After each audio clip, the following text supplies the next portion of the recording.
There's this video that Willem gave me about from a group called Redacted about Russia.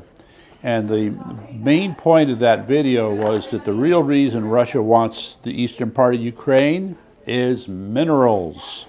So it's claimed that the eastern part of Ukraine is rich in a lot of minerals.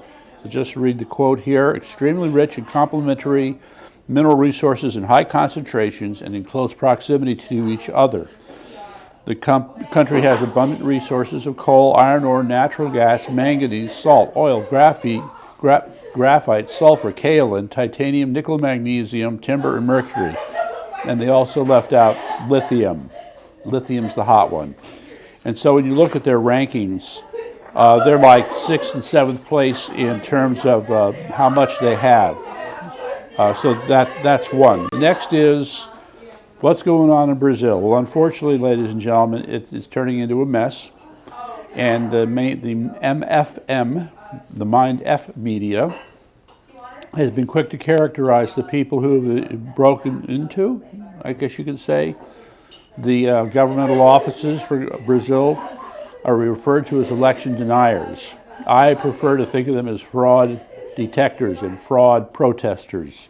Now the other one is, I call it Brunson be gone. There's a Supreme Court case that's been going on, and people were all excited about it the last couple of months, and it was no surprise to some, including myself, that it would be dismissed. So, you know, there was excitement a few days ago because the Supreme Court said, yeah, we'll take the case, only to no quicker turn around and say, no, we're not going to give it cert, and they threw it out.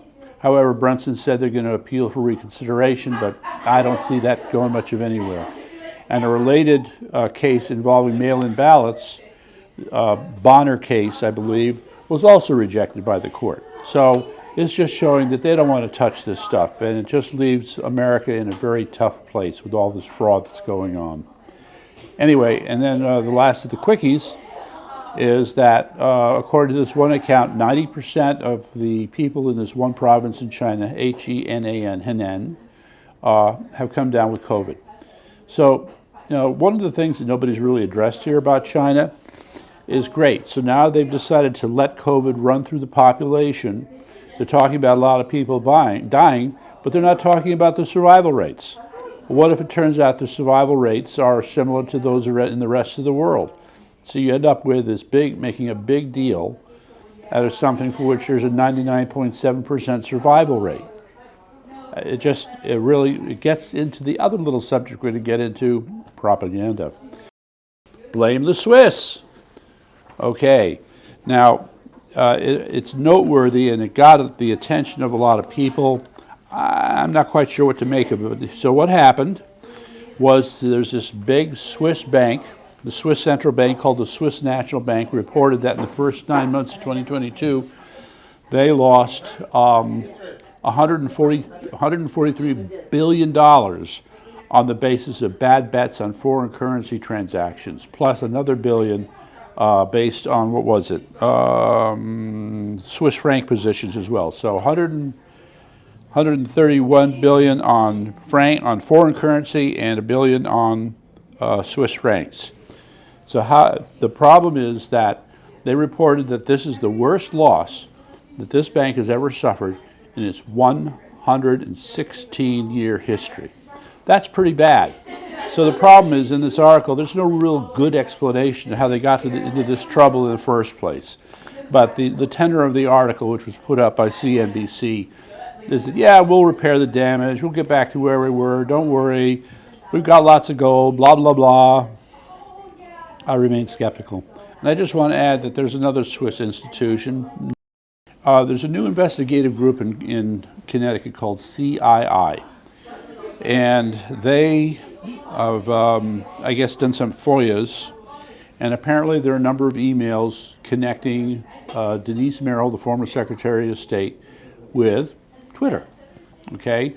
So the thing is that we had hired this disinformation officer, big joke that it was. And so this investigative reporter is trying to get to the bottom of what was going on between this disinformation guy, Twitter, and trying to shut down conservative accounts. What role did Connecticut have in this? Were there some other Connecticut groups involved with this? So this is like the first phase, and we hope to find out more. Did you know that there's a new food in town? You've heard of baked Alaska. Well, now you have baked Arizona, as in layers of fraud. So I have to say, as a function of this article, the title is Election Fraud Infrastructure, Your Government at Work. Yeah, I'm sorry, ladies and gentlemen. Based upon this article, it's getting worse, not better. And the need for more people to step up and fight more things, it's only getting bigger and more profound. That's the simplest thing I can say. So this article, Refusing History, refers to Kerry Lake stuff, and there are things going on in Wisconsin. I mean, it's just the capacity for fraud is overwhelming. But I will tell you that with all these things that people are trying to do in order to steal elections in the near future, cleaning up the voter rolls still remains job one. Okay, when you've taken those names off, the ability to cheat is severely limited. All right, the title is COVID-19 is the largest, most sophisticated propaganda operation in history. It's a rather long article, it's 23 pages. I'll just pull out one. So one of the issues here when you go through this article is that part of the propaganda campaign was competing messages. How does propaganda flourish when you have competing messages that are working against the propaganda? You try to shut the propaganda down. That's what the Twitter files stuff has been all about, all right?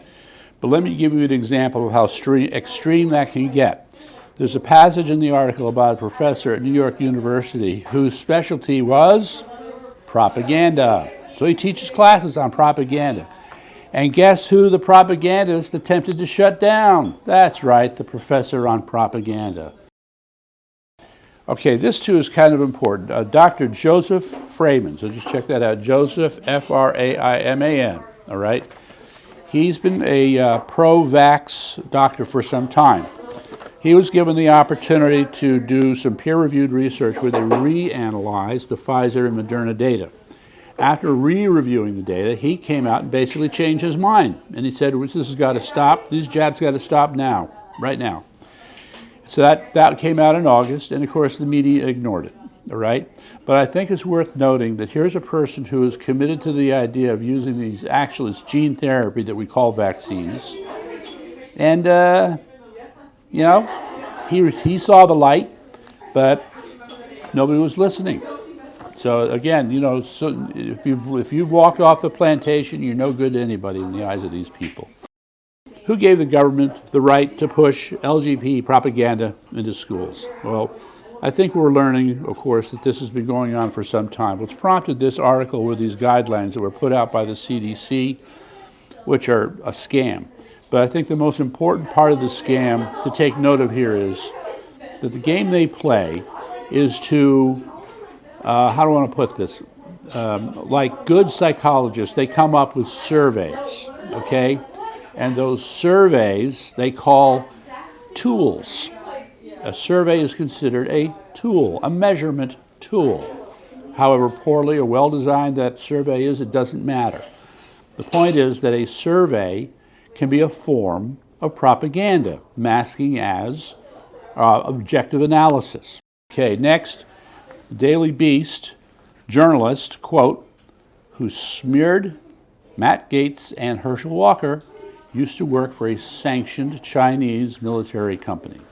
Wait, what? That's right. So this guy, let's get to his name, and the point is well made in the comments. All right, the guy's name is Roger Sollenberger, okay, and he used to work for a company called, it was a drone company called DJI that was linked to the CCP. And as one passage here says, Roger Sollenberger, a journalist responsible for dubiously sourced stories attacking high-profile conservatives like Herschel Walker, Representative Matt Gaetz, previously worked for a Chinese Communist Party-linked company blacklisted by the U.S. government for its ties to the regime's military. Are we okay with this? I would hope you're not okay with this. The only problem is that, once again, this is one little piece that kind of pops up, And you got to realize that you got scads of journalists who are basically communist sympathizers for the Chinese Communist Party, okay?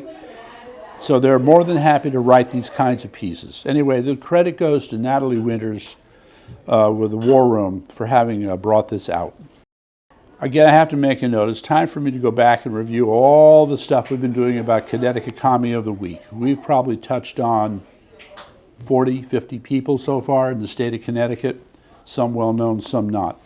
So now I found this other person, and I'll just, you'll notice there's a question mark there because his status as a communist is a little unclear. I'm going to have to give the guy a call. His name is Ron Hurt. He works as, of all things, the furniture lead at Big Lot Stores. The furniture lead. He's a salesman. A little bit different from the other guys. But the big thing is that he, there's a group called New Haven Rising. I've mentioned them from time to time. It's a more or less college student-oriented group. It has around 800 members. And Ron Hurt has been reported as being an organizer with New Haven Rising. So since New Haven Rising has strong communist connections, it's very tempting to include him, but I cannot, say that authoritatively. So we'll be seeing if we can get a hold of this gentleman. That's right. All right. Well, that takes care of that, ladies and gentlemen. Thank you very much. Good night. Very good. All right.